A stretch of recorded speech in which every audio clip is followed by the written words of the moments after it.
चलो चैप्टर को स्टार्ट करते हैं। हाइड्रोजन चैप्टर, वैसे तो ये आता है इनऑर्गेनिक में, लेकिन एक बहुत बेसिक चैप्टर है। ओके, सो सबसे पहले इंट्रोडक्शन में इलेक्ट्रॉनिक कॉन्फ़िगरेशन। हाइड्रोजन हमें मालूम है एक ही इलेक्ट्रॉन होता है, तो electronic configuration 1s1। Position of hydrogen in periodic table, तो पीरियोडिक टेबल में जस्टिफाइड नहीं है पोजीशन। ओके, क्योंकि ये दोनों की भी प्रॉपर्टीज दिखाता है, metals as well as non metals. तो ये पोजीशन तो जस्टिफाइड नहीं है। वेरिएबल पोजीशंस उसकी दो जगह पे पोजीशन अलोकेट की है। अगर हम हाइड्रोजन एटम की बात करें तो यहाँ पे 1 प्रोटॉन रहता है ओनली, और यहाँ पे 1 इलेक्ट्रॉन, 0 न्यूट्रॉन्स। तो न्यूट्रॉन कुछ भी नहीं है। मास जो भी होगा वो प्रोटॉन की वजह से होगा, तो नियर अबाउट 1 मास 1 AMU के आसपास रहता है। सिंपल है, इसमें कुछ ज़्यादा ये नहीं है। Okay, resemblance of hydrogen with alkali metals. हम क्यों कहते हैं कि अल्कली मेटल के जैसा ही है हाइड्रोजन? तो फर्स्ट कंडीशन है उसके लिए कि अगर आप अल्कली मेटल्स का इलेक्ट्रॉनिक कॉन्फ़िगरेशन देखोगे तो लास्ट में देखो ये 1s2 2s1 आता है लास्ट में, यहाँ पे 3s1 आता है। ठीक है, तो उस हिसाब से हाइड्रोजन में 1s1 आता है ना, तो हम इसको कह सकते हैं कि ये मेटल की तरह इलेक्ट्रॉनिक कॉन्फ़िगरेशन है, लास्ट में वो एक ही इलेक्ट्रॉन है। ठीक है, एक ही इलेक्ट्रॉन। ये फर्स्ट कंडीशन इलेक्ट्रॉनिक कॉन्फ़िगरेशन के बेसिस पे। Second, both hydrogen and alkali metal form unipositive ions. मतलब देखो सोडियम एक पॉजिटिव चार्ज के साथ स्टेबल होता है, तो हाइड्रोजन भी एक पॉजिटिव चार्ज के साथ स्टेबल होता है। लिथियम भी एक पॉजिटिव चार्ज के साथ स्टेबल होता है। तो ये जो रिजेम्बल्स है, इक्वलिटी है, उस ये दूसरा रीजन है कि हाइड्रोजन को हमें मेटल में डालना चाहिए। Next, hydrogen and alkali metal shows +1 oxidation state. ठीक है, रेडॉक्स रिएक्शन में हमने देखा था ऑक्सीडेशन स्टेट कैसे निकालते हैं, तो ये दोनों भी ऑक्सीडेशन स्टेट सेम है। ये third reason. Hydrogen as well as other alkali metals acts as reducing agent. खुद होते हैं ऑक्सीडाइज। ठीक है, खुद का होता है ऑक्सीडेशन। ऑक्सीडेशन मतलब लॉस ऑफ इलेक्ट्रॉन, तो हाइड्रोजन एक इलेक्ट्रॉन दे के ये बनाता है। ठीक है, loss of electron. So hydrogen यहाँ पे एज अ रिड्यूसिंग एजेंट काम कर रहा है, एज अ रिड्यूसिंग एजेंट काम कर रहा है। ओके, अल्कली मेटल भी वही करते हैं, एज अ रिड्यूसिंग एजेंट काम करते हैं। तो ये रीजन है कि हाइड्रोजन को मेटल में डालना चाहिए। And next one, both have affinity for electronegative elements. तो सोडियम ऑक्सीजन के साथ या सोडियम क्लोरीन के साथ इलेक्ट्रोनेगेटिव एलिमेंट्स के साथ ये कंबाइन करते हैं। ठीक है, मेटल्स। वेयर एज हाइड्रोजन भी सेम चीज करता है, तो इलेक्ट्रोनेगेटिव एलिमेंट्स के साथ वो कंबाइन करता है। ठीक है, मोर इफिशिएंटली कंबाइन करता है और स्टेबल कंपाउंड भी देता है। तो ये रीजन है जिसकी वजह से, या एक्सप्लेनेशन आप कह सकते हो कि जिसकी वजह से कुछ लोगों को ऐसा लगता है कि हाइड्रोजन को मेटल में प्लेस कर देना चाहिए। ठीक है, next one, resemblance with halogen. अब हैलोजन में क्यों रखना है उसको, या हैलोजन में हम बेसिकली कंफ्यूजन है ना, तो क्यों है ये कंफ्यूजन? तो हैलोजन की प्रॉपर्टी कौन कौन सी दिखाता है? इलेक्ट्रॉनिक कॉन्फ़िगरेशन देखो, तो हैलोजेंस में ऑक्टेट या डुप्लेट कंप्लीट करने के लिए सिर्फ एक इलेक्ट्रॉन की जरूरत रहती है। ठीक है, यहाँ पे एक इलेक्ट्रॉन की जरूरत है। ओके, तो वो एक इलेक्ट्रॉन लेके F- में जाता है। हाइड्रोजन भी एक इलेक्ट्रॉन एक्सेप्ट कर सकता है और अपना डुप्लेट फॉर्म करके एक स्टेबल कंपाउंड बना सकता है। First point. Second one, ionization energy of hydrogen is almost similar to halogens. Hydrogen की आयोनाइजेशन एनर्जी और हैलोजेंस की आयोनाइजेशन एनर्जी लगभग सेम है। मतलब हम हैलोजन से जैसे इलेक्ट्रॉन नहीं खींच सकते, ये इलेक्ट्रॉन बाहर नहीं निकाल सकते। ठीक है, उसी हिसाब से हाइड्रोजन से इलेक्ट्रॉन निकालना बहुत मुश्किल है। हाइड्रोजन से खुद का इलेक्ट्रॉन बाहर निकालना बहुत मुश्किल है। तो ये एक सेकंड रीजन हो गया। Third one, hydrogen as well as halogens are diatomic in nature. मतलब F2 बन सकता है, Cl2 बन सकता है, N2 बन सकता है, N2 नहीं, Br2 बन सकता है। ओके, उसी हिसाब से H2 भी बनता है, राइट। लेकिन सोडियम Na2 नहीं बन सकता, या Li2 नहीं बन सकता। ओके, लेकिन ये H2 कैसे बन रहा है? तो ये एक पॉइंट है जिसके थ्रू हम कह सकते हैं कि हाइड्रोजन को यहाँ पे रखना चाहिए। Next one, many compounds of hydrogen as well as halogens are of covalent in nature. तो उनके जो बॉन्ड है वो कोवैलेंट बॉन्ड रहता है। ये कोवैलेंट है, ये कोवैलेंट, ये कोवैलेंट बॉन्ड है। और जब भी मेटल जनरली बॉन्ड बनाएंगे ना, तो वो आयनिक बॉन्ड बनेंगे। फॉर एग्जांपल NaCl बॉन्ड है वो आयनिक है, लेकिन HCl बॉन्ड आयनिक नहीं है, कोवैलेंट बॉन्ड। ठीक है, तो hydrogen most of the cases में कोवैलेंट बॉन्ड बनाता है। तो ये एक रीजन है कि उसको हैलोजन में प्लेस करना चाहिए। तो ये एक दो चीजें हैं, या आप कह सकते हो कि दो चीजों की वजह से ये डिसाइड किया गया। मतलब ये थोड़ा सा प्रॉब्लम ये है कि हाइड्रोजन को कहाँ पे प्लेस करना। ठीक है, हाइड्रोजन को कहाँ पे प्लेस करना है, ये बेसिकली एक छोटी सी प्रॉब्लम है। ओके, सो ये एक पॉइंट हो गया ना। ऑकरेंस, ऑकरेंस मतलब कहाँ कहाँ पे ये हाइड्रोजन मिलता है। तो थ्योरी का पार्ट है, हाइड्रोजन मोस्ट अबेंडेंट है इन यूनिवर्स, ऑन अर्थ नहीं, in universe. It is present in combined state as water, coal, animal, बहुत सारी चीजें कंबाइंड स्टेट में हमें मिलता है। All organic compound contain hydrogen as an essential constituents. Organic chemistry में या ऑर्गेनिक कंपाउंड्स में हम हाइड्रोजन को बहुत बार यूज करते हैं, ठीक है, इसेंशियल कंपोनेंट है। नाउ हाइड्रोजन के आइसोटोप्स, टोप्स का मतलब P, constant, number of protons constant, तो नंबर ऑफ प्रोटॉन्स 1 1 एंड 1। तो आइसोटोप्स कौन कौन से हैं, तो 3 isotopes, protium, deuterium, tritium. Protium मतलब हाइड्रोजन सिंपल, जहाँ पे 1 प्रोटॉन 0, यहाँ पे है 1 प्रोटॉन 0 न्यूट्रॉन में, यहाँ पे न्यूट्रॉन बीच में लिखा 0 न्यूट्रॉन। ड्यूटेरियम में 1 प्रोटॉन 1 न्यूट्रॉन, मास नंबर 2 हो गया। ट्रिटियम में 1 प्रोटॉन 2 न्यूट्रॉन, मास नंबर 3 हो गया। ठीक है, तो ये 3 आइसोटोप्स है हाइड्रोजन के, जो कॉमन आइसोटोप्स है। वैसे देखा जाए तो बहुत सारे आइसोटोप एक एलिमेंट के होते हैं। कार्बन के बहुत सारे आइसोटोप हो सकते हैं, नाइट्रोजन के बहुत सारे।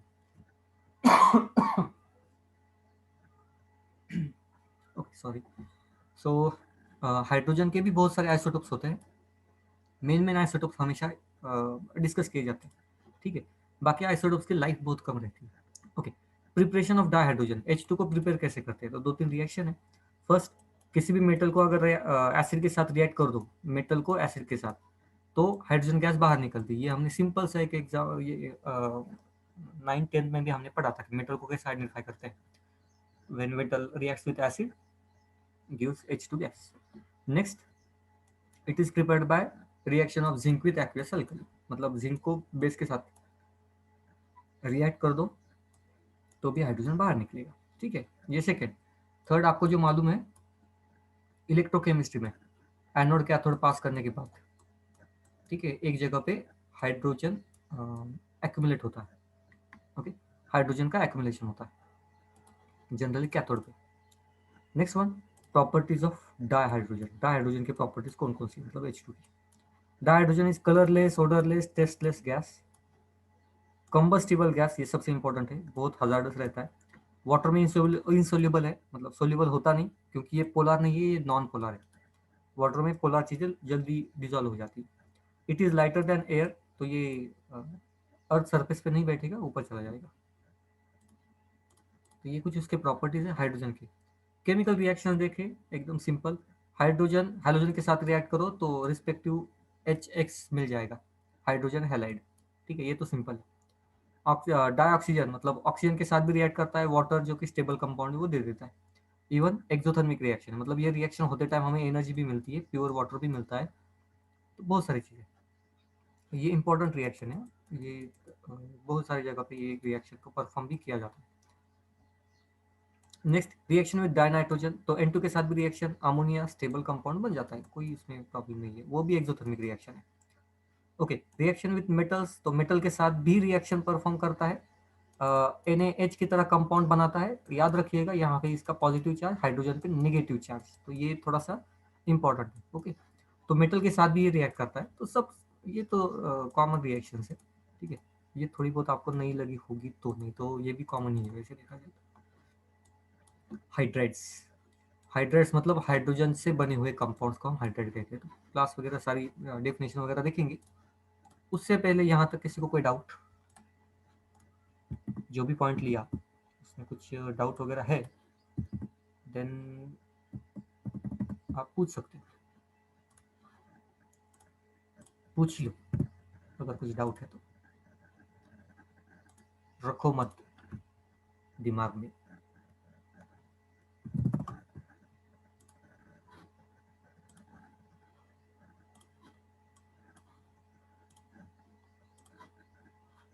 ओके, आज के भी दिन भी थोड़ा सा ये चैप्टर सिंपल है, लेकिन कल से हम मतलब जो अपकमिंग चैप्टर्स है वो थोड़े से हेवी हेवी है अभी।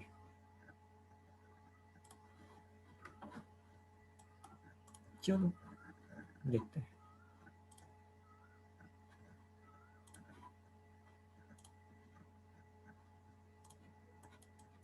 Hydrides, types of hydrides. So hydrides are classified into three types. एक आयनिक हाइड्राइड्स, जो उसको हम सलाइन या सॉल्ट लाइक हाइड्राइड्स भी कहते हैं। सेकंड कोवैलेंट हाइड्राइड्स या molecular hydrides. Second, third metallic और नॉन स्टेशियोमेट्रिक हाइड्राइड्स। तो इसको नॉन स्टेशियोमेट्रिक की तरह ही याद रखना, ठीक है। Next, ionic hydrides, first point. तो hydrides form between hydrogen and electropositive element of group 1 and 2। Hydrogen and electropositive element 1 and 2, first and second group में। सपोज सोडियम है NaH, ठीक है, ionic hydrides belonging to S block, these are known as stoichiometric compounds. तो यहाँ पे एक metal है, एक ये हाइड्रोजन, यहाँ पे जो भी बनेगा उसको हम कहेंगे आयनिक हाइड्राइड्स। प्रॉपर्टीज क्या क्या होंगी? तो hydrides of lighter elements like lithium, beryllium, magnesium have significant covalent characteristics. तो जो पीरियोडिक टेबल में ऊपर के एलिमेंट्स रहते हैं ना, उसमें कोवैलेंट कैरेक्टरिस्टिक्स अच्छी खासी रहती है, ठीक है। Ionic hydrides are crystalline, non volatile, मतलब ये ज़्यादा स्टेबल रहता है। ये मैग्नीशियम के साथ भी आप कंपाउंड बना दो ना, तो ये स्टेबल भी रहते हैं, नॉन वोलाटाइल भी, non conduction in solid state, conduction नहीं दिखाते, ठीक है। अल्दो यहाँ पे मेटल है, लेकिन इलेक्ट्रॉन्स कोवैलेंट बॉन्ड की तरह ये काम करते हैं। ये जो बॉन्ड रहेगा ना, इसमें कोवैलेंट का बॉन्ड की तरह काम करेगा, फ्री नहीं होंगे electrons. Next, they conduct electricity in molten state. जैसे आप इसको हीट करो या एक्वियस स्टेट में डाल दो, तो ये ऑब्वियसली दो आयंस बन जाएंगे और ये इलेक्ट्रिसिटी पास कर देगा and liberates hydrogen at anode. तो जैसे आप इसको इलेक्ट्रिसिटी पास करोगे, तो एनोड पे देखो हाइड्रोजन गैस हमें मिलेगा एनोड पे, ठीक है। तो ये तो हो गया एक फर्स्ट, सिंपल है, एकदम सिंपल है, इसको याद रखना। या सिंपली हाइड्रोजन जब भी मेटल के साथ रिएक्ट करे, फर्स्ट या सेकंड। कोवैलेंट भी समझ में आ ही गया होगा। कोवैलेंट कैरेक्टरिस्टिक्स में क्या रहता है? These are binary compounds of hydrogen with non metals, ठीक है। पी ब्लॉक के एलिमेंट जो है, पी ब्लॉक के specially non metals belonging to P blocks, मतलब आप एल्यूमिनियम नहीं ले सकते क्योंकि वो नॉन मेटल नहीं है, ठीक है। तो नाइट्रोजन ले लो, कार्बन ले लो, ऑक्सीजन ले लो, तो इनके साथ जो भी हाइड्रोजन मिलकर जो बॉन्ड बनाता है या कंपाउंड बनाता है, उसको हम कहते हैं कोवैलेंट हाइड्राइड। सिंपल है।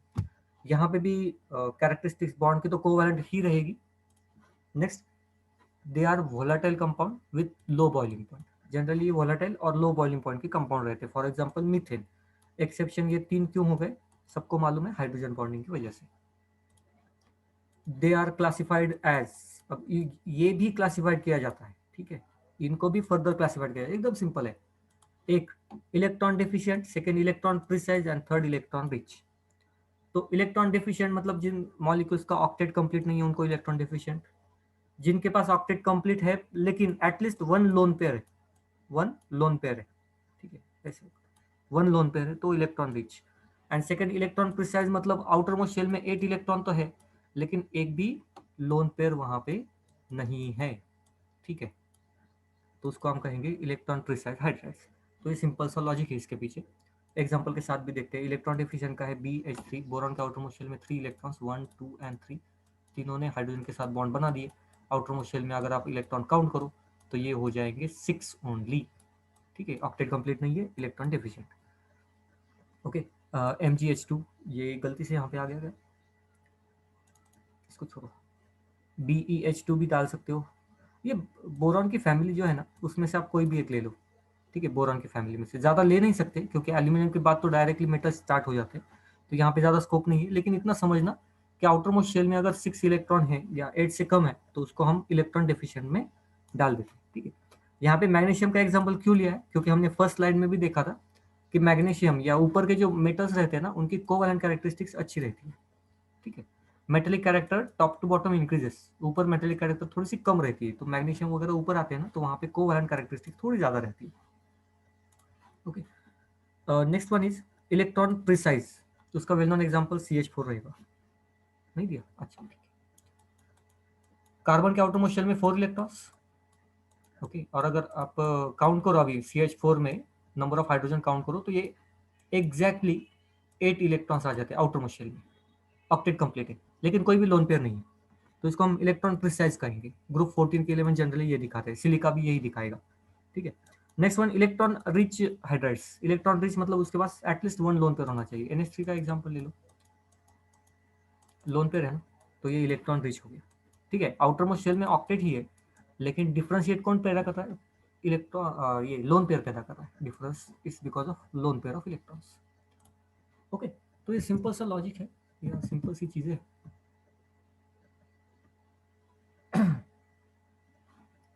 जो आपको अभी ऑब्जर्व करनी है। ओके,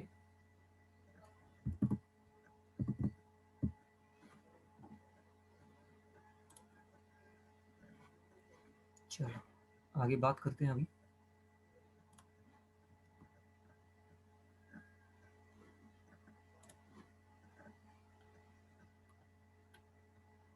मेटेलिक हाइड्रेट्स,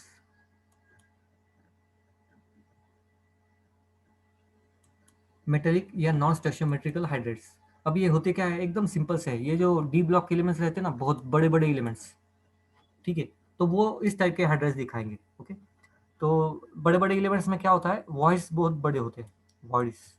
तो इस वॉइड्स में हाइड्रोजन जाके ट्रैप हो जाता है, यहाँ पे हाइड्रोजन जाके ट्रैप हो जाता है। ओके, तो ये हाइड्रोजन की ट्रैपिंग यहाँ पे होती है। तो इसलिए ये अब ये कंपलसरी नहीं है ना कि हर जगह पे हर वॉइड में हाइड्रोजन रहे। तो ये कुछ जगह पे ट्रैप होते हैं, कुछ जगह पे ट्रैप नहीं होते। अगर हम रेशियो ले ले तो रेशियो से फ्रैक्शन में आता है।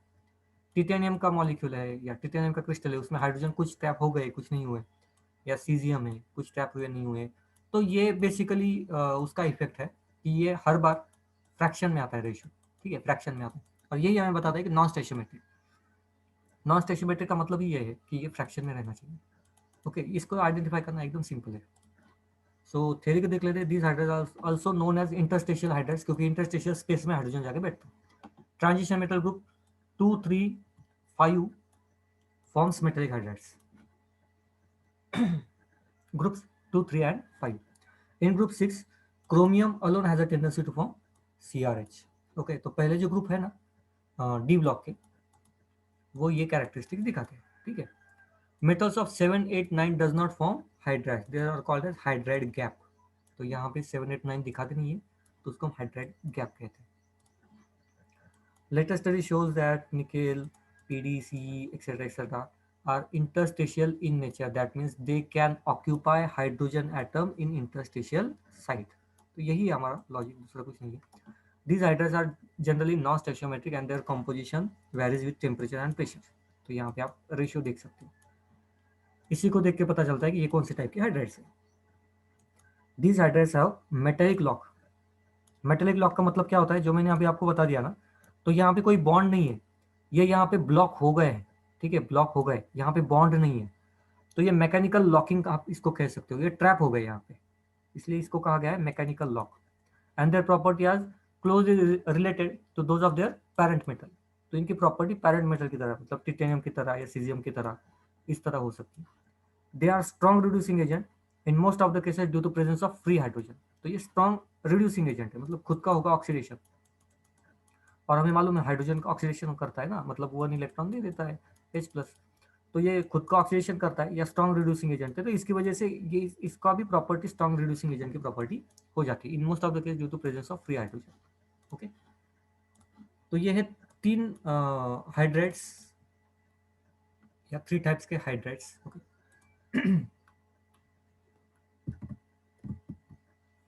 जिसके बारे में अभी हम बात कर रहे हैं।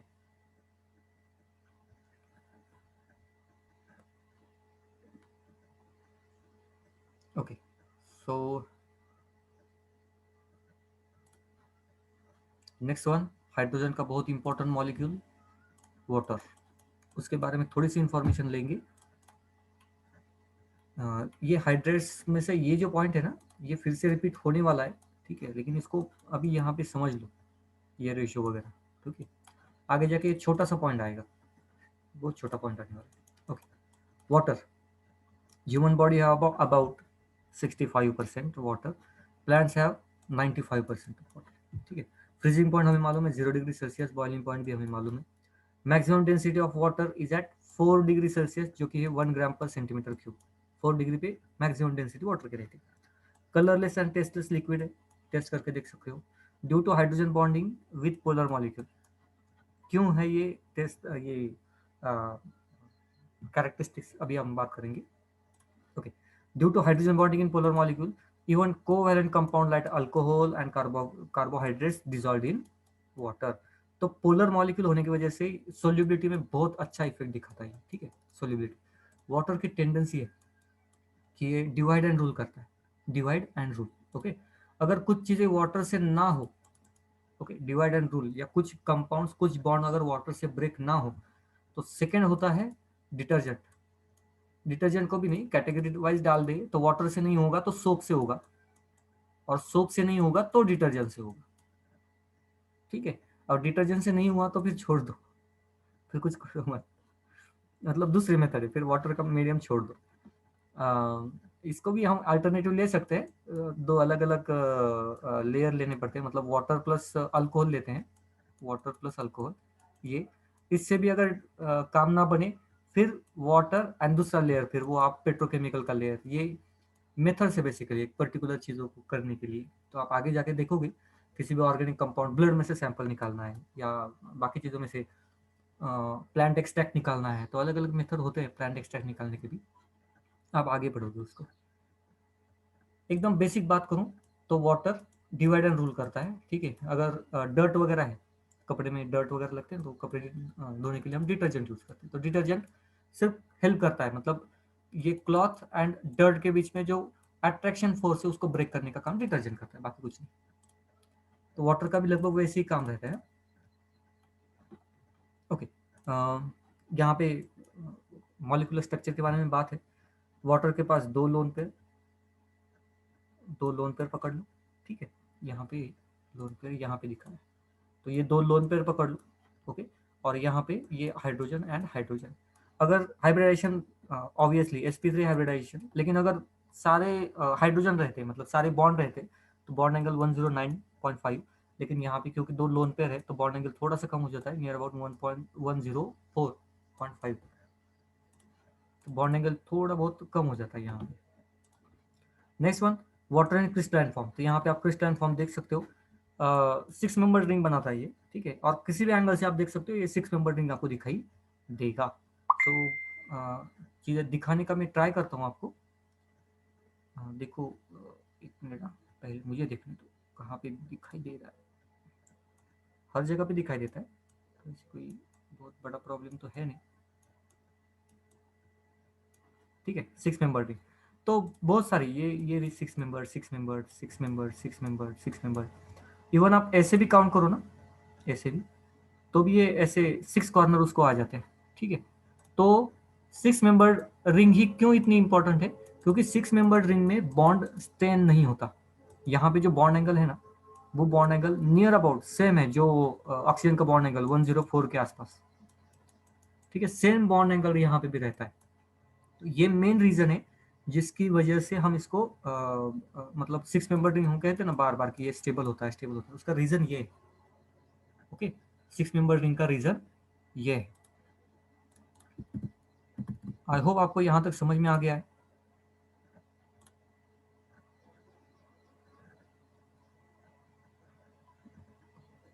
सर ये और क्राउन शेप डिफरेंट है ना?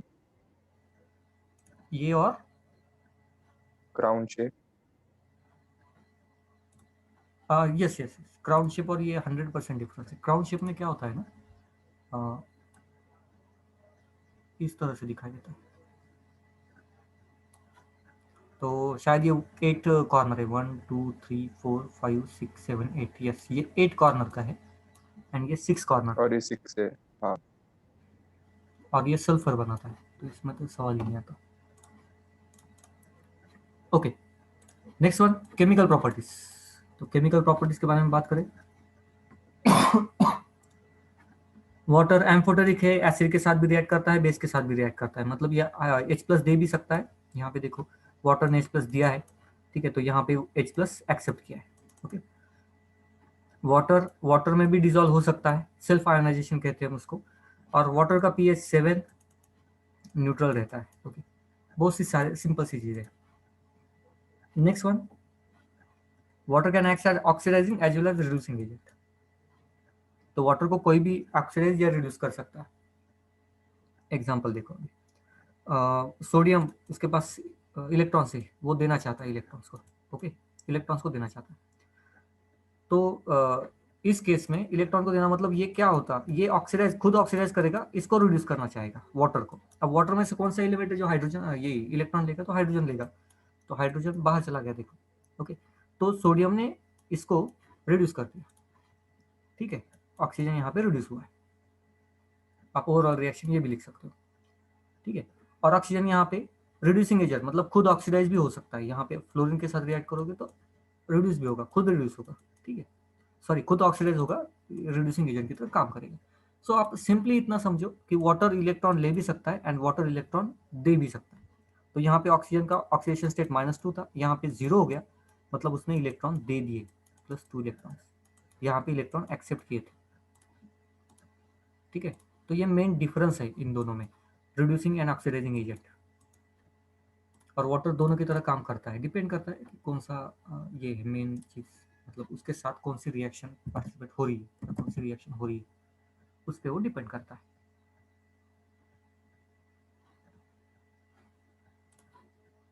ठीक है, तो ये एक चीज़ हो गई, एक मिनट अभी।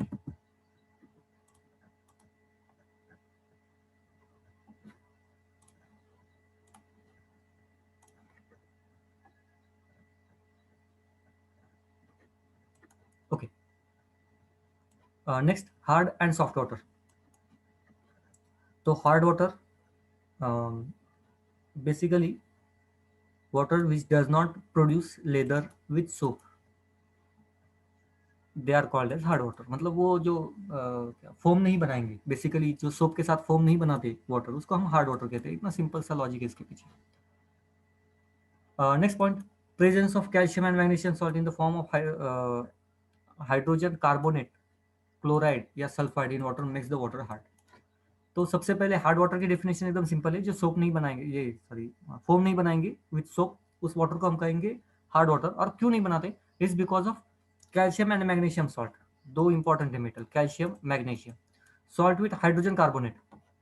हाइड्रोजन कार्बोनेट मतलब आप HCO3 भी ले सकते हो, ठीक है, इसके साथ यहाँ पे कुछ कैल्शियम वगैरह रहेगा, ये कैल्शियम या मैग्नीशियम रह सकता है, ये इंपॉर्टेंट है हमारे लिए। हाइड्रोजन कार्बोनेट या क्लोराइड, मुझे मतलब ये MgCl2 एंड सल्फेट, सल्फेट मतलब CaSO4। ओके, तो ये उस कुछ सॉल्ट्स वगैरह रह सकते हैं, ठीक है। अलग अलग कॉम्बिनेशन आप मेटल के साथ करके जो भी मॉलिक्यूल आएंगे ना, केमिकल कंपाउंड, उसकी वजह से हार्ड वाटर बनता है। हार्ड वाटर दो टाइप के होते हैं, एक टेम्परेरी होता है, एक परमानेंट होता है। टेम्परेरी मतलब जो हम वाटर को अगर हीट करें तो वो हार्डनेस निकल जाता है, प्रेसिपिटेट बन जाता है, वाटर से निकल जाता है, तो उसको हम टेम्परेरी हार्डनेस कहते हैं, ठीक है। It is due to presence of bicarbonates only, only because of bicarbonates, ये वाली पार्ट, ठीक है। इसकी वजह से जो भी बनता है ना, उसको हम टेम्परेरी हार्डनेस कहते हैं। Bicarbonates of calcium and magnesium in water, it is known as temporary because it can be easily remove by simple boiling of hard water. तो ये सिंपल है। और परमानेंट हार्डनेस किसकी वजह से बनता है, तो मेटल तो वही रहेंगे, कैल्शियम मैग्नीशियम, ठीक है। लेकिन उसके साथ क्लोराइड एंड सल्फाइड बनाएंगे, मतलब CaCl2 MgCl2 या MgSO4 CaSO4। इसकी वजह से जो भी हार्डनेस आता है उसको हम कहते हैं permanent hardness. It can not be remove by boiling, ये जल्दी जाती नहीं है। And permanent hardness of water can remove by chemical method, chemical method से निकाल सकते हैं। RO सबके घर में होगा, तो RO एक मेथड है यही चीज़ वाटर प्योरीफाई करने के लिए, ठीक है। Soft water, water which readily forms leather with soap is called as soft water. ये तो एकदम सिंपल है। रेन वाटर, डिस्टिल वाटर, ये सॉफ्ट वाटर होता है। सो अगर हम ड्रिंकिंग वाटर के बारे में बात करें तो हमें हार्डनेस भी गिनना पड़ता है इन the form of PPM, parts पर मिलियन के फॉर्म में हार्डनेस गिनना पड़ता है। जो बोर का वगैरह पानी आप लोगे ना, तो उसका हार्डनेस 800 PPM से लेके 1000 PPM तक रह सकता है, PPM, ठीक है। वेयर हमें ड्रिंकिंग के लिए जो वाटर चाहिए उसका hardness as per WHO 80 to 120 PPM के रेंज में होना चाहिए ड्रिंकिंग वाटर के लिए, ओके। उसमें कैल्शियम मैग्नीशियम होने ही चाहिए, ओके, मतलब ये प्योर उसके बिना नहीं चाहिए हमें वाटर, अदरवाइज दूसरे प्रॉब्लम्स आते हैं। सो इतना तो हार्डनेस चाहिए ड्रिंकिंग वाटर में, ओके। तो कुछ जगह पे आपको RO plus with TDS controller दिखाई देगा, TDS कंट्रोलर। तो वो काम क्या करता है, वाटर प्यूरिफाई होने के बाद हार्डनेस चेक करता है, और अगर हार्डनेस उसकी बहुत कम हो गई होगी तो उसको बढ़ा देता है, और अगर ज़्यादा हो गई होगी तो वापस प्यूरिफिकेशन में डाल देता है। तो ये बेसिकली ये एक चीज़ है, ये रेंज याद रखना, ठीक है, लगभग 100 ppm ये एक आइडियल रेंज मानी जाती है ड्रिंकिंग वाटर के लिए, लेकिन इस ये रेंज कम ज़्यादा हो सकती है।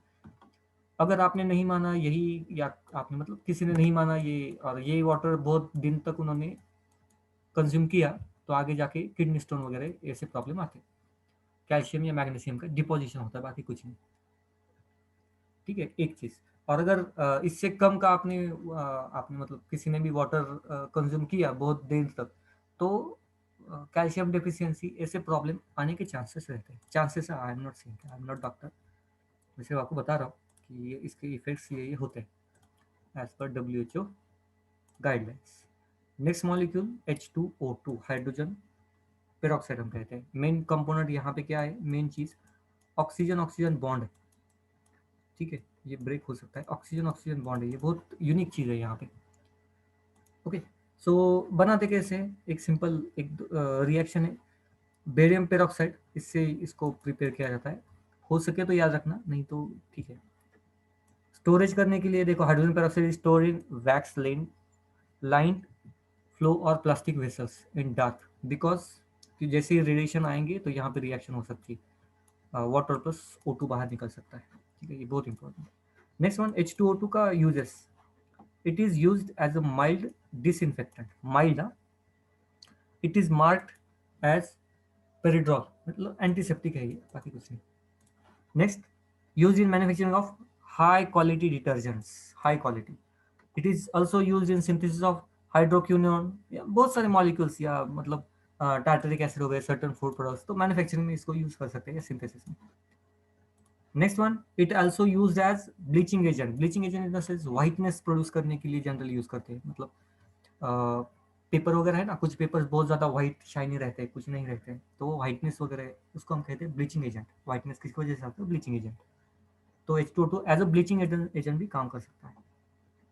Next, it is used in pollution control treatment, pollution control treatment में भी ये यूज करता है, क्योंकि रेडिकल मैकेनिज्म बहुत अच्छे से देता है और रिएक्शन, डिग्रेडेशन रिएक्शन बहुत अच्छे से करेगा, तो पोल्यूशन कंट्रोल भी ये कर सकता है।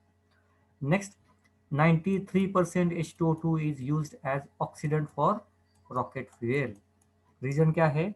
ये fuel as a fuel use करने के बाद हमें दोनों भी इंपॉर्टेंट चीजें मिलती है। ऑक्सीजन हमारे लिए इंपॉर्टेंट है, H2O, ठीक है, तो ये H2O2 का इंपॉर्टेंस है। नेक्स्ट वन, हेवी वाटर किसे कहते हैं? तो हमने एक आइसोटोप देखा था, ड्यूटेरियम, तो उस आइसोटोप से अगर वाटर बना हुआ है तो उसको हम कहेंगे हेवी वाटर, बाकी कुछ नहीं, एकदम सिंपल सा लॉजिक है हेवी वाटर का। So heavy water, it is used in the preparation of other deuterium compounds, तो बाकी के ड्यूटेरियम कंपाउंड्स बनाने के लिए यूज करते हैं।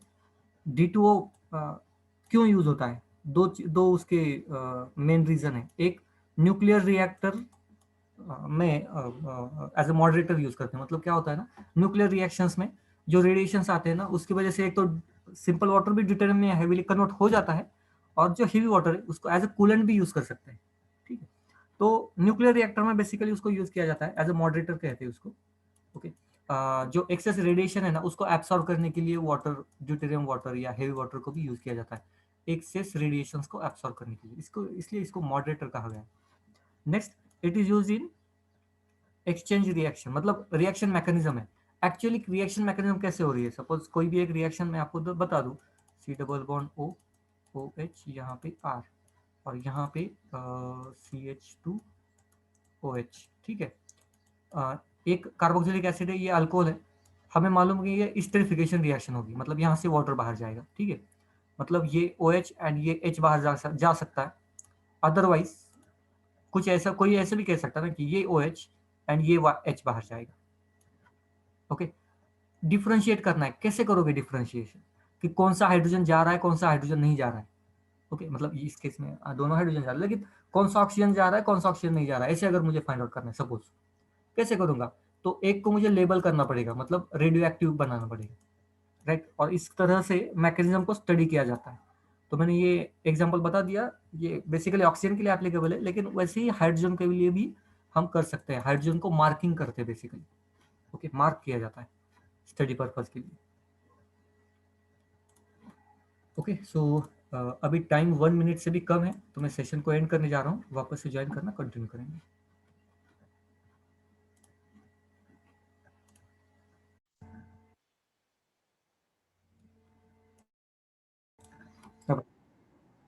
हाइड्रोजन एज अ फ्यूल, तो हाइड्रोजन हम एज अ फ्यूल भी यूज कर सकते हैं।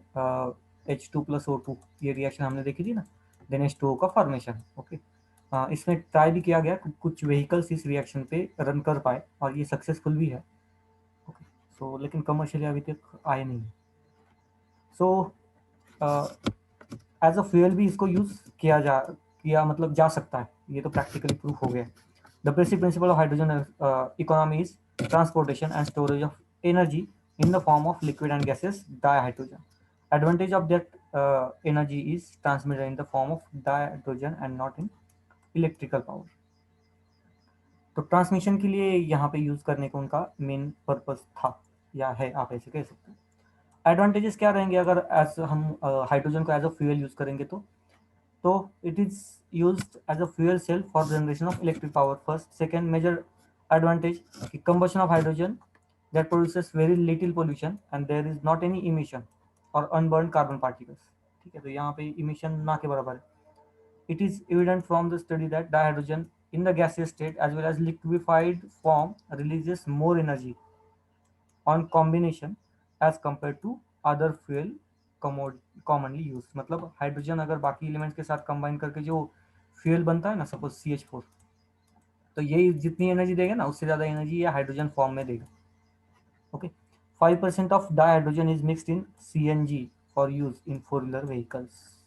तो ये भी किया जाता है आज के डेट में। ओके, एक ही प्रॉब्लम है इसका कि ये बहुत ज़्यादा कंबस्टिबल है, तो थोड़ा सा रिस्की फैक्टर बढ़ जाता है। ये एक रीज़न है कि उसको हम उतने लाइटली नहीं ले सकते। ठीक है सर सीएनजी हाईली फ्लेमेबल है। हाँ, CNG भी है एंड हाइड्रोजन भी है, लेकिन कैसे है ना, CNG की अवेलेबिलिटी भी अच्छी है। अब देखो, धीरे धीरे होता है ये सारी चीज़ें, प्रैक्टिकली भी जब भी होता है ना, ये धीरे धीरे होता है। आपको सबको मालूम होगा कि पेट्रोल या डीजल, राइट, उसमें ये डालते हैं ना, अभी 4 व्हीलर के लिए अल्कोहल डालते हैं, राइट। अल्कोहल कितना डालते हैं आज की डेट में? 10%, मैक्सिमम 15 या कभी कभी 20% डाल देते हैं। 20% तक लिमिट है उसकी। ओके, तो गवर्नमेंट ने एक 8 दिन पहले का ही एक ये था, स्टेटमेंट था गडकरी जी का। कौन से उस इंजन को कुछ नाम दिया था उन्होंने, डुएल या ऐसे कुछ नाम दिया था। उनका मैन्युफैक्चरिंग करना इंडियन ऑटोमोबाइल को कंपलसरी कर दिया है। मतलब वो मशीन जो है ना, बेसिकली क्या करती है, आप पेट्रोल डालो तो भी चलेगी, पेट्रोल प्लस अल्कोहल दोनों का मिक्सचर डालो तो भी चलेगी, या फिर आप 100% अल्कोहल डालो ना, 100% अल्कोहल, तब भी वो व्हीकल रन करेगा 100% अल्कोहल पे। इस टाइप के मशीन जो है उसकी परमिशन तो दे ही दी, लेकिन कंपलसरी भी कर दिया है।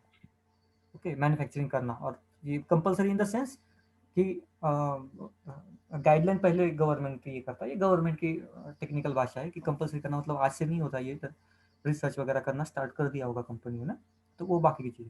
बेसिकली कहना क्या है, पहले अल्कोहल को धीरे धीरे इंक्रीज किया ना, ठीक है, सेफ्टी सारी चीज़ें ये करती है। तो हाइड्रोजन का भी वैसे ही होगा, डाइहाइड्रोजन का।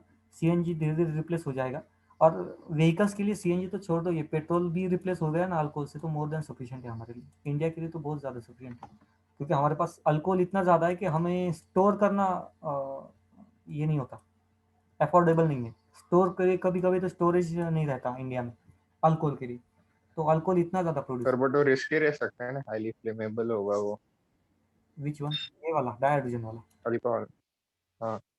हाँ, तो रिस्क तो है ही, रिस्क तो है। सेफ्टी प्रिकॉशंस, अब रिस्क तो कोई क्या नहीं है, सारे रिस्क है, लेकिन सेफ्टी प्रिकॉशंस इंक्रीज कर दिए जाते हैं।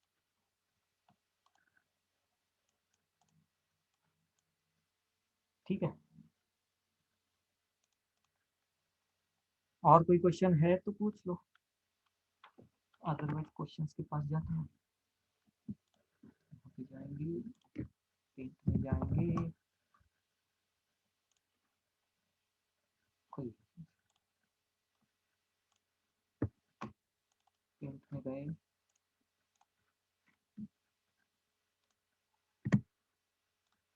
इसको बंद किया।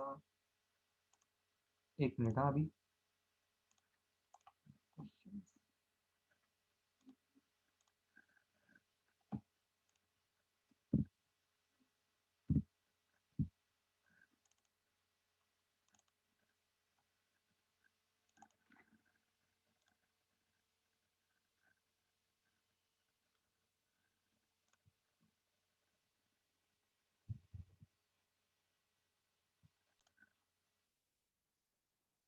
Question number 1, which of the following statement about hydrogen is incorrect?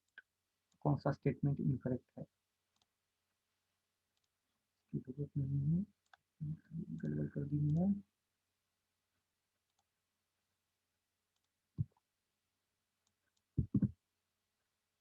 हाँ, जरूरी नहीं था।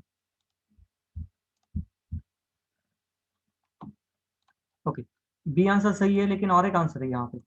बी आंसर सही है और एक है, बी को छोड़कर और एक आंसर है जो स्टेटमेंट इनकरेक्ट है। सर हाँ,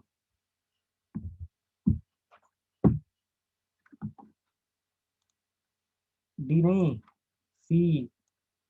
डी का एक सर और। सी ही बोला मैं। नहीं नहीं, वो दूसरा कोई तो बोला ना, डी को लोकेश बोला। Okay, so next question, some statement about heavy water are given below, which of the above statements are correct? तो करेक्ट एंड रॉन्ग स्टेटमेंट यहाँ पे लिस्ट करना है। Heavy water is used as moderator in nuclear reactor. That बताओ, अभी answer ही बता दो कौन कौन से स्टेटमेंट डी। करेक्ट है। ओके, ए आ रहा है, मतलब फर्स्ट तो स्टेटमेंट करेक्ट है, heavy water are more associated than ordinary water. Okay, more associated than ordinary water, ये भी सही है। Heavy water is more efficient solvent then ordinary water, ये तो सही नहीं है। ए आंसर है इसका। एसोसिएटेड का मतलब क्या रहता है? सिंपल वाटर है ना, जिसमें हाइड्रोजन बॉन्डिंग स्ट्रांग रहती है, तो ये एसोसिएटेड मतलब ये बहुत इंटरमॉलिक्यूलर फोर्स स्ट्रांग रहेंगी। इसमें उतना नहीं रहता हेवी वाटर। एसोसिएशन एसोसिएशन मतलब क्या कहेंगे? एक मिनट, इसको देखता हूँ कौन से टेक्स्ट से उन्होंने कहा है ना, एक मिनट।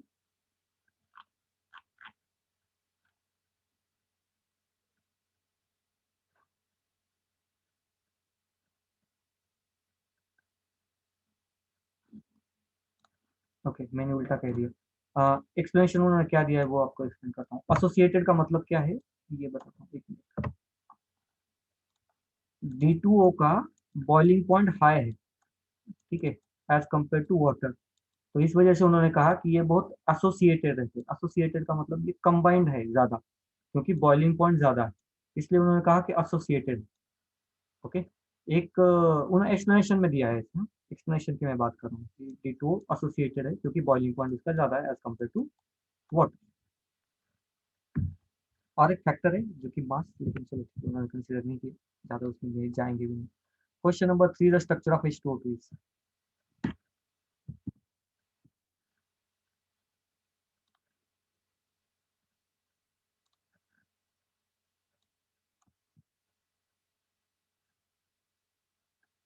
हाँ, इंटरमॉलिक्यूलर फोर्सेस स्ट्रॉन्ग रहते हैं। थर्ड का H2O2 प्लेनर नहीं रहता कभी, ये नॉन प्लेनर रहता है। ये इस टाइम में रहता है, इस टाइप में, ऑक्सीजन ऑक्सीजन हाइड्रोजन, ये हाइड्रोजन। ओके, इस टाइप में रहता है, हमेशा याद रखना। तो ये नॉन प्लेनर है, कोई आपको कहे प्लेनर तो नहीं। Okay, see B answer is. Next one, which one of the following pair of substance on reaction will not evolve H2 gas?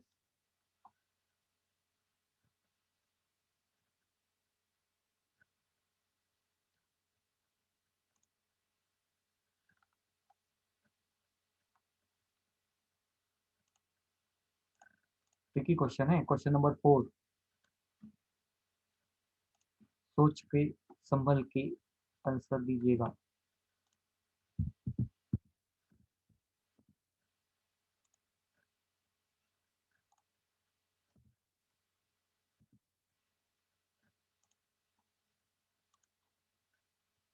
सोच संभल के आंसर दीजिएगा।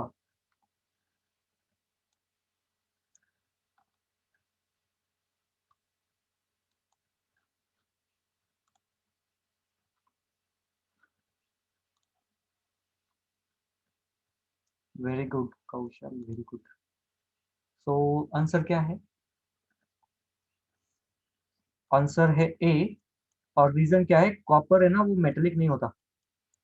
लास्ट चैप्टर में हमने जो सीक्वेंस देखा था ना, उसमें देखा, नहीं तो आप इनऑर्गेनिक केमिस्ट्री में भी आगे पढ़ोगे, 12th में आपने पढ़ा होगा कि कॉपर वो मेटेलिक नहीं होता, या उसकी E0 की वैल्यू अलग रहती है।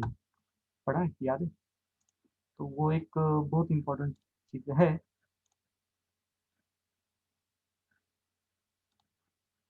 ठीक है,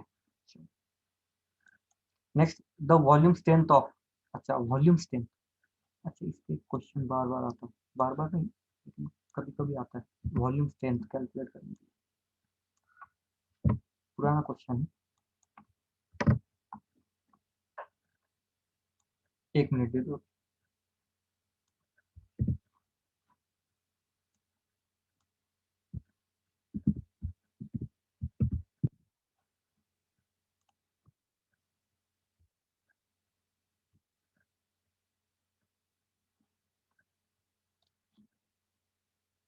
ओके, वॉल्यूम स्ट्रेंथ कैलकुलेट करना है,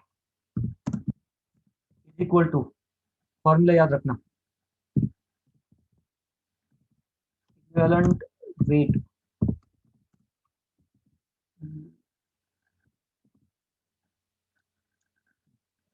इनटू नॉर्मेलिटी, ये इसका फॉर्मूला। आपका काम है इक्विवेलेंट वेट फाइंड आउट करना।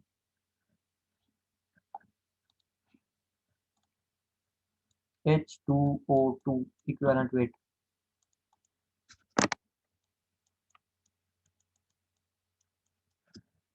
Is it 34? ये मॉलिक्यूलर वेट हो गया, molecular weight, right.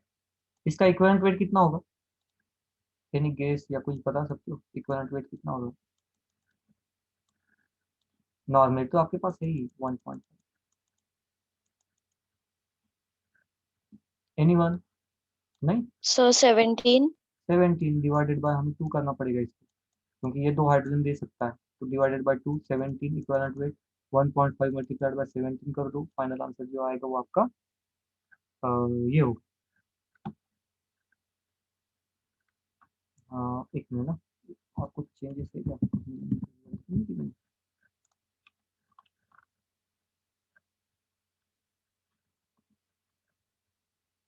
Sir answer नहीं है नहीं, वेट वेट सर, हमें नॉर्मेलिटी भी निकालना पड़ेगा, उन्होंने शायद वॉल्यूम स्ट्रेंथ दिया है।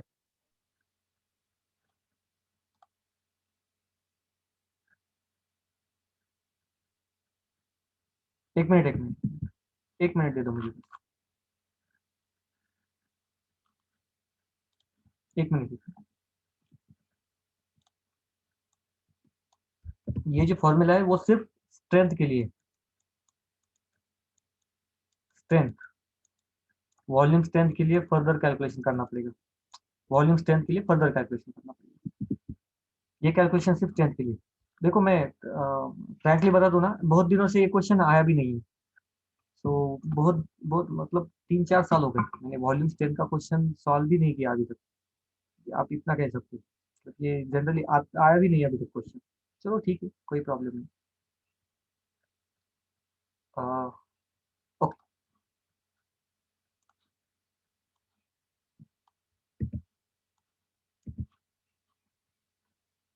मैं आपका कंफ्यूजन बनाना नहीं चाहता हूँ, 1 मिनट दे दो अभी, कंफ्यूजन बनाने का कोई लॉजिक नहीं है, क्योंकि ये ऐसे जो क्वेश्चंस होते हैं ना, बहुत सर रेयर। लेकिन स्ट्रेंथ मतलब स्ट्रेंथ का फॉर्मूला यही, तो फिर स्ट्रेंथ क्या मतलब कौन बता, सा? एक्सप्लेन करते हैं, explain करते हैं। पहले आंसर आपको इस पे लेके आता हूँ एंड देन एक्सप्लेन करता हूँ, आपको भी समझ में आ जाएगा, ये बहुत रॉकेट साइंस वगैरह नहीं है, volume strength constant. Okay, normality दी है उन्होंने यहाँ पे, नॉर्मलिटी दी है। ओके, इक्विवेलेंट वेट तो हमने फाइंड आउट कर लिया कि 34 डिवाइडेड बाय 2, क्योंकि 2 हाइड्रोजन रहते हैं, तो ये 2 चीजें हो गई, उससे स्ट्रेंथ निकाल सकते हैं, strength is nothing but normality equivalent weight, तो ये मल्टीप्लिकेशन कर लिया 25.5, ये आ गई स्ट्रेंथ H2O2 की, ठीक है, H2O2 की स्ट्रेंथ। नाउ रिएक्शन, हर बार H2O2 की रिएक्शन एक ही होती है, H2O2 undergoes H2O plus O2, ठीक है, लेकिन ये रिएक्शन बैलेंस नहीं है, आप चेक कर सकते हो, यहाँ पे जो रिएक्शन दी है सेम बैलेंस नहीं, तो यहाँ पे 2, यहाँ पे 2 करना पड़ेगा, यहाँ पे 2। नाउ अगर आप इसको वॉल्यूम में देखना है, ठीक है, मतलब मोल में ग्राम में कन्वर्ट करना पड़ेगा ना, सारी कन्वर्जन करना पड़ेंगे, ठीक है, तो यहाँ पे स्ट्रेंथ देखनी है तो ऑक्सीजन कितना लिबरेट होता है, तो ऑब्वियसली 1 मोल, या आप यहाँ पे लिख सकते हो 22.4 लीटर, राइट, 22.4 लीटर यहाँ पे इवॉल्व हुआ है। लेकिन ये कितना लगता है उसके लिए, 2 मोल्स लगते हैं, ठीक है, मतलब ये 68 ग्राम लगता है, right. So basically 68 gram equivalence to 22.4 litre, okay, क्योंकि 68 ग्राम प्रोड्यूस करता है 22.4 लीटर, राइट। तो उसी हिसाब से हमें कैलकुलेट करना है कि यहाँ पे जो 17 या 25 जो स्ट्रेंथ हमें मिली है ना, 25 20, हाँ 25.5, तो वो कितना इंक्रीज करेगा या कितना बनाएगा, ओके। तो ये 20 25.5 ये कितना बनाएगा एक्स। तो ये सिंपल सा क्वेश्चन है, या इस तरीके से आपको सॉल्व करना है, ओके, क्रॉस मल्टीप्लिकेशन से। तो ये इसको मल्टीप्लाई करना पड़ेगा, ये इसको मल्टीप्लाई करना पड़ेगा, देखो 22.4 इंटू 25.5, 22.4 इंटू 25.5 डिवाइडेड बाई 60। ये स्ट्रेंथ का क्वेश्चन बहुत कम बार आता है, लेकिन ये कब आया था, सर ये 22.4 litre H2 H2O plus O2 के लिए है कि सिर्फ O2 के लिए है? देखो ये जो वॉल्यूम स्ट्रेंथ हम निकालते हैं ना H2O2 में, वो बेसिकली हम ये निकालते हैं कि ऑक्सीजन कितना मिल रहा है। वॉल्यूम स्ट्रेंथ मतलब H2O2 से ऑक्सीजन कितना मिलता है, उसके कंसर्न में ये चीजें कैलकुलेट की गई, वॉल्यूम स्ट्रेंथ, ओके। अगर हम रिएक्शन देखें तो रिएक्शन क्या कहता है कि 22.4 मतलब 1 मोल ना, रिएक्शन 1 मोल है ना ये, तो इसके 2 मोल्स मतलब इसका 1 मोल है, बराबर है ना रेशो, ठीक है। अब हाँ मोल में, मोल का बाद में लीटर में कन्वर्जन, यहाँ पे वॉल्यूम पूछा गया है ना, तो वाटर लीटर में कन्वर्जन, लीटर में वापस में कन्वर्जन करने से पहले यहीं पे उन्होंने कन्वर्जन कर दिया कि 68 ग्राम मतलब 22.4 लीटर, ओके कि नहीं, समझ में नहीं आया कि आया समझ में क्या है, आ गया सर। ओके ठीक है।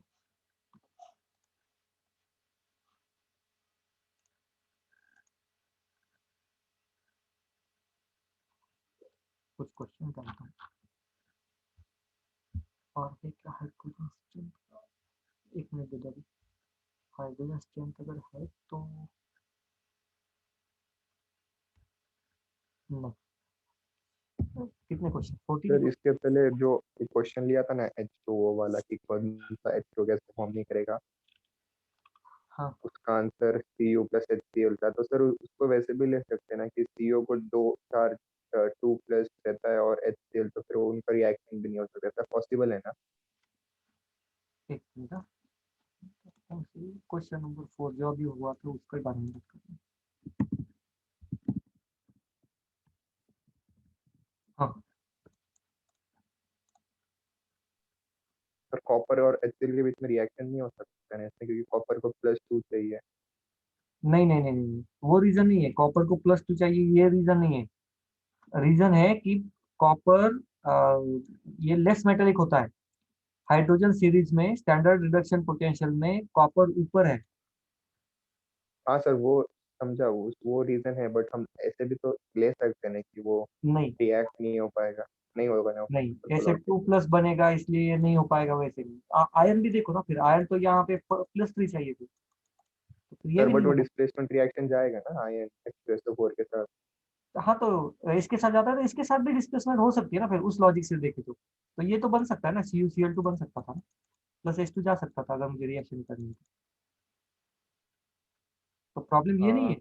प्रॉब्लम कौन सा है इसकी, हम्म। स्टैंडर्ड रिडक्शन पोटेंशियल, ये प्रॉब्लम। स्पेशलिटी, हाँ वो तो पता है, हाँ।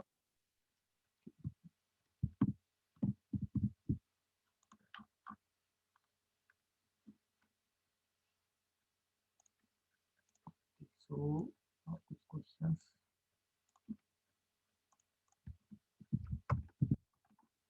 देखो ये लेटेस्ट ज्यादा क्वेश्चंस है नहीं इसमें, 94 कब चले गए हैं। The OOH bond angle in H2O कितना होगा, गेस कर सकते हो,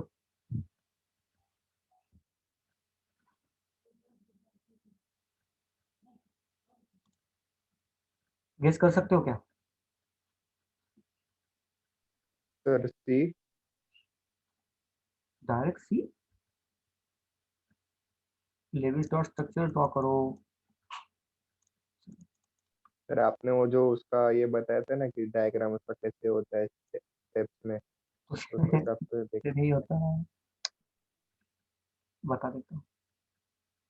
तो 120 मतलब बहुत ज्यादा हो गया ना, ये तो 90 हो गया, और ये 90 से थोड़ा सा ज्यादा होना चाहिए फिर।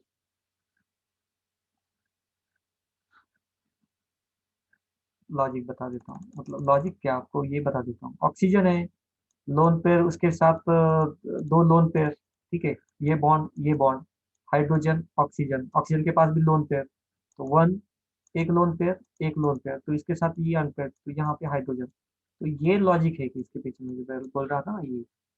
और ये ऑब्वियसली थोड़ा सा ज्यादा रहेगा 90, ये 90 डिग्री से थोड़ा ज्यादा रहेगा। 109 डिग्री 28 मिनट, ये कंप्लीट एग्जैक्ट अगर sp3 स्ट्रक्चर है तो। यहाँ पे प्रॉब्लम है, sp3 स्ट्रक्चर तो है लेकिन lone pair repulsion is far greater, that's why ये बॉन्ड बहुत छोटा हो जाता है। और ये इट शुड बी, वाटर में 104 था, वाटर में 104, यहाँ पे तो और छोटा होना चाहिए, 104 से भी छोटा। 109 का तो सवाल ही नहीं आता, 106 का भी सवाल नहीं आता, 104 तो वाटर का ही था, ठीक है। 120 का भी नहीं, सिर्फ 97 बॉन्ड एंगल 97 होता है। 90 डिग्री से थोड़ा, ये डायग्राम याद रखो ना, 97 से थोड़ा सा ज्यादा, ये सपोज हमारा 90 डिग्री है ऐसे, ओके। 97 आंसर है। Next, which of the following group of ion make a water hard. ये तो सिंपल है।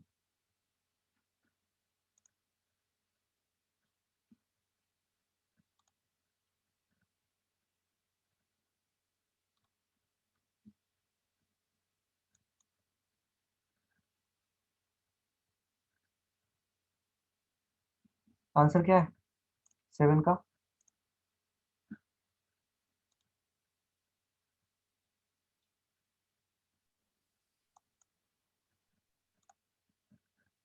सी बी। बी है, B, magnesium and chloride, simple है।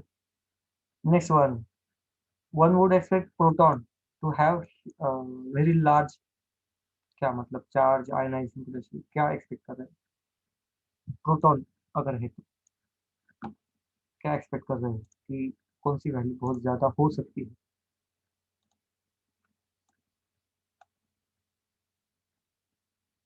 प्रोटॉन, प्रोटॉन, ओके, चार्ज ज्यादा हो सकता है। आयोनाइजेशन पोटेंशियल मतलब इलेक्ट्रॉन बाहर निकलने के लिए, तो इसके पास प्रोटॉन मतलब इलेक्ट्रॉन है ही नहीं, तो सवाल ही नहीं। ए का भी चार्ज मतलब कितना, +1 चार्ज, तो उसमें वेरी लार्ज नहीं हो सकता ये, क्योंकि वेरी लार्ज +2 +3 भी कॉमन है हमारे लिए। हाइड्रेशन एनर्जी एक बहुत इंपॉर्टेंट है। हाइड्रेशन एनर्जी समझो, हाइड्रेशन एनर्जी दो चीजों पे डिपेंड होती है, और उसको अगर एक ही चीज में लाना है तो उसको हम कहते हैं चार्ज डेंसिटी।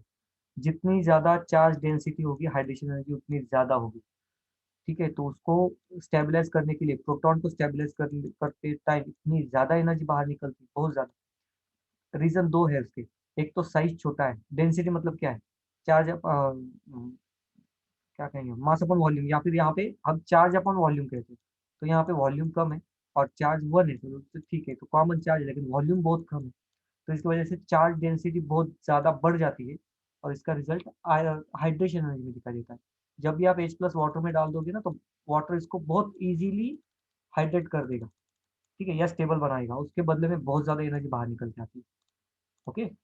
आपको ये मालूम है ना कि एसिड बनाते टाइम, स्ट्रॉन्ग एसिड बनाते टाइम वाटर बम्प करता है, बम्प करता है इन द सेंस, जैसे वो बॉईल होता है ना, उस तरीके से बिहेव करता है। क्यों करता है? जब भी आप एसिड डाल दोगे तो इतनी स्ट्रॉन्ग रिएक्शन हो जाती है, एक्सोथर्मिक रिएक्शन, की वाटर बॉईल होने जैसे काम करते हैं, जिसको हम बम्पिंग कहते हैं। तो जब भी स्ट्रॉन्ग एसिड को डाइल्यूट करना पड़ता है तो एक बड़ा सा बीकर लेते हैं जिसमें वाटर होगा, और ये कोने से धीरे धीरे धीरे धीरे एसिड डालते हैं, ठीक है। तो ये बहुत इंपॉर्टेंट चीज है।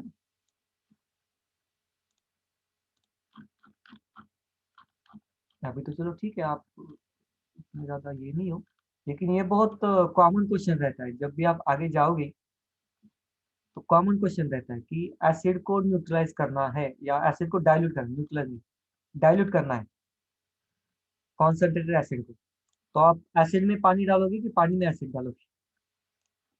उसके पीछे का लॉजिक ये रहता है, ये बहुत कॉमन, ये जब भी हम ग्रेजुएशन या पोस्ट ग्रेजुएशन के वाइवा वगैरह लेते हैं तो यही क्वेश्चन पूछते हैं कि एसिड को डाइल्यूट करोगे कैसे।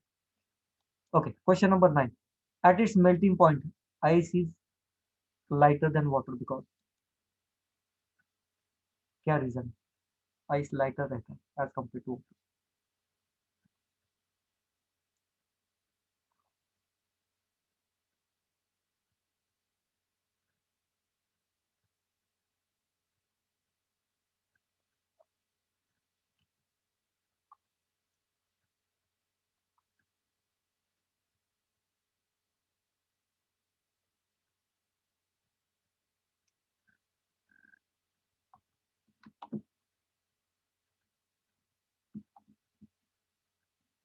No guess, no any idea. Ice का हमने स्ट्रक्चर कैसे देखा था, ऐसे देखा था ना, तो ऐसे स्ट्रक्चर में ये हमेशा यहाँ पे बहुत सारे एम्प्टी स्पेसेस रहते हैं, ठीक है, तो उस एम्प्टी स्पेसेस की वजह से यहाँ पे मेल्टिंग पॉइंट में आइस लाइटर हो जाता है, डेंसिटी स्मॉल हो जाती है, कम हो जाती है, ठीक है, तो उसका करेक्ट आंसर है B, hollow hexagonal arrangement of water molecule, ठीक है। 10 देखो, हाइड्रोजन पेरोक्साइड मॉलिक्यूल आर,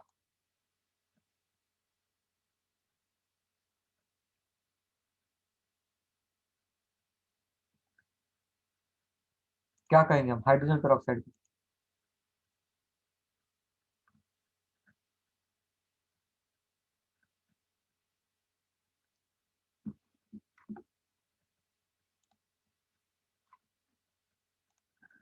शायद गलती ज्यादा हो रही है इसलिए आंसर नहीं दे रहे।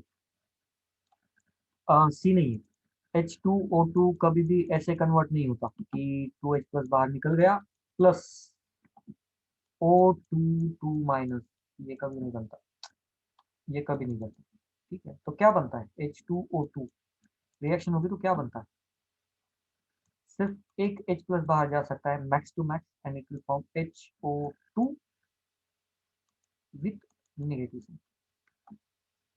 ठीक है, ये मैक्स टू मैक्स बन सकता है, तो डायटोमिक तो है ही, मोनोएटॉमिक तो नहीं है, ये मोनोएटॉमिक नहीं है, diatomic and forms X minus ion, ये नेगेटिव चार्ज के साथ, ठीक है, बी आंसर। 11 का देखा तो ionization of hydrogen atom would give rise to, gives rise to what, ये सिंपल है, इसका आंसर आप दे सकते हैं, इसमें कोई प्रॉब्लम नहीं है।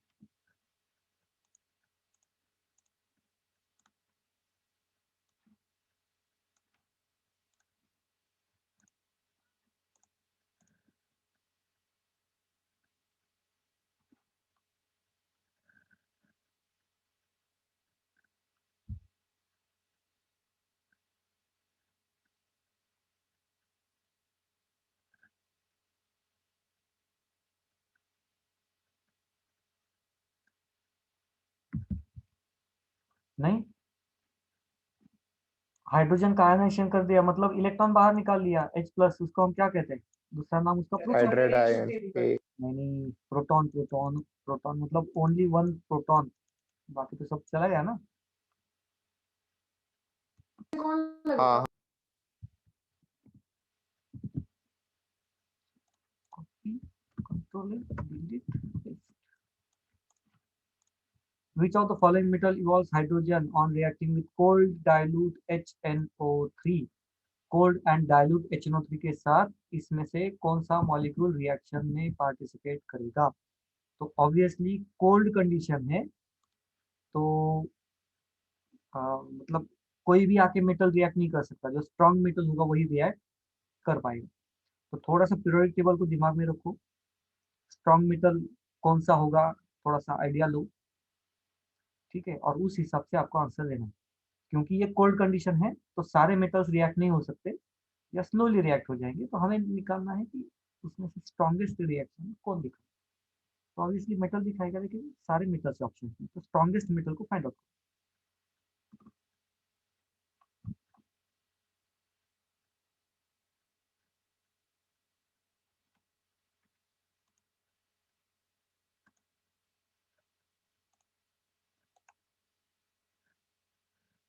नहीं, स्ट्रॉन्ग मेटल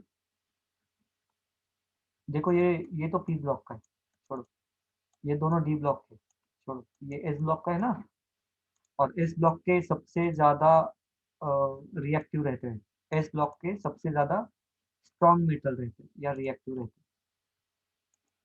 दर्शना डी कह रही वो, ये तो मेटल की तरह, मतलब ये कलंक है मेटल पे, मेटल के नाम पे, ये मेटल के डी ब्लॉक में आता है, लेकिन ये कलंक है। इसको समझो ना, ये रिएक्शन नहीं देता, ये हाइड्रोजन इवॉल्व नहीं करता, ठीक है। इसको आप ऐसे याद रखो कि ये मेटल के नाम पे धब्बा है बड़ा सा, तो आप इसको छोड़ दो, ये मतलब एक्सेप्शन है डी ब्लॉक में। डी ब्लॉक ट्रांजिशन एलिमेंट है ना, तो वो कंपलसरी थोड़ी ना है कि वो सारे मेटल्स ही होंगे। This shows characteristic between metal and non metal, right. तो ये नॉन मेटल की तरह कैरेक्टरिस्टिक दिखाता है, ये हाइड्रोजन को रिप्लेस नहीं करता, हाइड्रोजन इसको रिप्लेस कर सकता। स्ट्रॉन्ग मेटल मैग्नेट हमेशा याद रखना, एस ब्लॉक के एलिमेंट्स सबसे ज्यादा strong metallic, then D block का नंबर आता है, एंड देन पी ब्लॉक में अगर कोई मेटल है तो सबसे स्ट्रॉन्ग मेटल एस ब्लॉक में रहती है, टॉप के या बॉटम के, तो वो भी एस ब्लॉक में बॉटम के। ओके, याद रखना इस चीज को, ठीक है। Question number 13, which of the following is the true structure of H2O2। Structure देखो, कौन सा स्टेबल स्ट्रक्चर बी होगा, सर। ये सिंपल, ये B structure. And last question, the reaction of H2O2 which H2S is an example of gas test reaction. तो कौन से reaction का वो एक एग्जांपल है।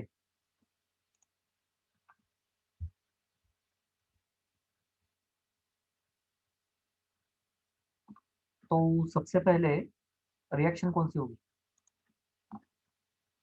H2O2 plus H2O H2S। Reaction बता दो, बाद में हम कर लेंगे। क्या करना है, स्टेबल कंपाउंड को बनाना है, मतलब सिंपल सा है, कुछ उसमें ज्यादा लॉजिक नहीं है। तो देखो अभी स्टेबल कौन सा बनाएंगे, क्या बनाएंगे।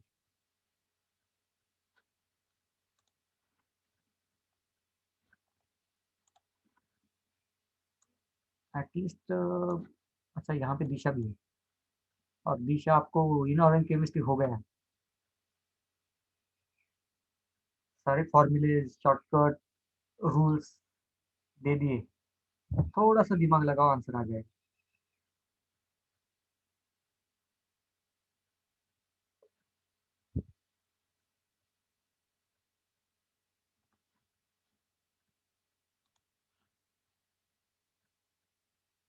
नहीं, स्टेबल मॉलिक्यूल मुझे तो एक पहला दिखाई दे रहा है, वाटर, राइट। हाँ सर। कितने वाटर बन सकते हैं मैक्सिमम, तो कितने, दो बन सकते हैं, बाकी क्या। हाँ, SO2। अगर मैं SO2 लिखूं तो SO रिएक्शन S SO, फिर भी ऑक्सीजन बैलेंस नहीं होंगे, दो ऑक्सीजन खत्म, चार ऑक्सीजन, चार, सॉरी, चार हाइड्रोजन खत्म, सिर्फ एस, ये रिएक्शन। अब आप मुझे बताओ कि ये कौन से टाइप की रिएक्शन है।